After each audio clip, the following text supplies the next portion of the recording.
In Haas wordt het Moansbrochtje alweer oprijden. Het seizoen is haast voorbij, maar met nog een paar mooie dagen in het vooruitjoch is ik nog een riddelijk aantal kamers van stadslogement Almenen bezet. De goede simmer van dit hier weer de reding voor het Lietse Hotel. Vlienier moesten ze nog een mooiwerke dien aan. Het voorjaar was eigenlijk de druppel wat na-hebte van die slechte afgelopen jaren. En toen hadden we zoiets van, jeetje, als het zo doorgaat, dan weet ik niet. Ze zeggen dat de crisis weer een beetje voorbij is, maar dat merken we nog niet zo. En eigenlijk kwam het zo gaandeweg, dat zie je toch wel, dat als het mooi weer is, gaan mensen bellen. En die zomer heeft in die zin weer heel veel volgemaakt. En net alleen nog voor de hazes wie het mooi waren glok. De simmer van 2013 kwam voor een protondernemers op het goede moment. Liek als voor Teun en Janna Lammers. Zij hier haar een skip de buurtveer haast de volslijne simmer vol. En dat is langlien. Daar zitten we eigenlijk al wel een aantal jaren op te wachten.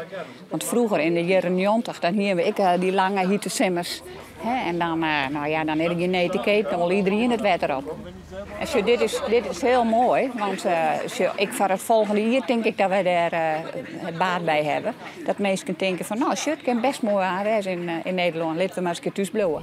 Kan het goed matchen, het minder variër en de minder jaren die we gewoon hebben? Nou, voor de seizoenbedrijven, dus die het echt moeten hebben van de hoogseizoenweken, ja, daar heeft het natuurlijk geweldig voor gewerkt. Het hangt een beetje van de tak af. Motorbootverhuurders, die moeten gewoon 20 weken of 22 weken verhuren. Dan is het mooi dat je mooi weer hebt. Maar dat maakt het seizoen dan niet goed. Voor de horeca en de hotels heeft het een heel groot stuk goed gemaakt. Maar dat is een beetje per bedrijf verschillend, denk ik.